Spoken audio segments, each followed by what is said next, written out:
কার কাছে আমি বিচার চাইব? দেশের ইতিহাসের প্রথম নারী প্রধানমন্ত্রী এবং বিএনপি চেয়ারপারসন বেগম খালেদা জিয়ার এই কান্না সেদিন কাঁদিয়েছিল গোটা বাংলাদেশকে। এখনও বাংলাদেশের মানুষ ভোলেনি কিভাবে ফ্যাসিস্ট হাসিনার আওয়ামী লীগ অসম্মান করেছিল বেগম জিয়াকে। আমার বাবা দেশ স্বাধীন করেছিল বলে না এই ক্যান্টনমেন্ট, সেদিন প্রতিজ্ঞা করেছিলাম যে ওই ক্যান্টনমেন্টে বসবাস করতে হবে না, যেদিন সময় পাবো বের করে দেবো। আমার বেডরুমের দরজা ভেঙে রীতিমাত্র ট্রেনিং হিসেবে তারা বের করেছে। শুধু তাই না, বরং দেশে গণতন্ত্র প্রতিষ্ঠায় বলিষ্ঠ ভূমিকা রাখা এই নেত্রীকে গৃহবন্দী রেখে তিলে তিলে শেষ করারই এক কুটচাল এঁকেছিল স্বৈরাচার সরকার। দীর্ঘদিন দূরে রাখা হয়েছিল তার পরিবার থেকে, এমনকি উন্নত চিকিৎসার জন্য বিদেশে পর্যন্ত যেতে দেয়া হয়নি। কিন্তু কথায় আছে, রাখে আল্লাহ মারে কে, যার উৎকৃষ্ট উদাহরণ বেগম খালেদা জিয়া। জুলাই বিপ্লবের কয়েক মাস পরই উন্নত চিকিৎসার জন্য পাড়ি জমিয়েছিলেন লন্ডনে।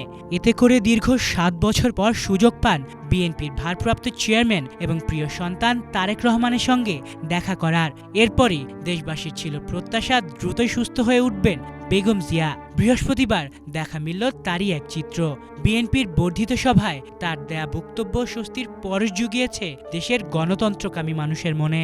চিকিৎসার কারণে যুক্তরাজ্যে অবস্থান করলেও আমি সব সময় আপনাদের পাশেই আছি। দীর্ঘ 15 বছর গণতন্ত্রের জন্য, আমার মুক্তির জন্য আপনারা যে নিরন্তর সংগ্রাম করেছেন এবং আমাদের অসংখ্য সহকর্মী প্রাণ দিয়েছেন, জুলুম নির্যাতনের শিকার হয়েছেন এবং প্রায় 1.25 লক্ষ মিথ্যা মামলায় জর্জরিত হয়েছে, এখন আদালতের বারান্দায় ন্যায় বিচারের জন্য ঘুরে বেড়াচ্ছেন। আপনাদের এ ত্যাগ শুধু দল নয়, জাতি চিরকাল স্মরণ রাখবে।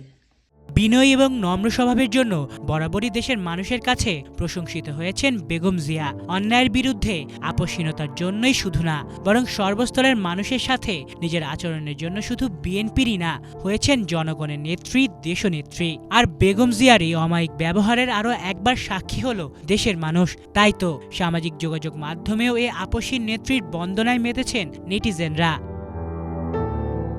2009 সালে আওয়ামী লীগ ক্ষমতায় আসার পর থেকেই দীর্ঘদিন অপশাসনের জিম্মি ছিল দেশের মানুষ।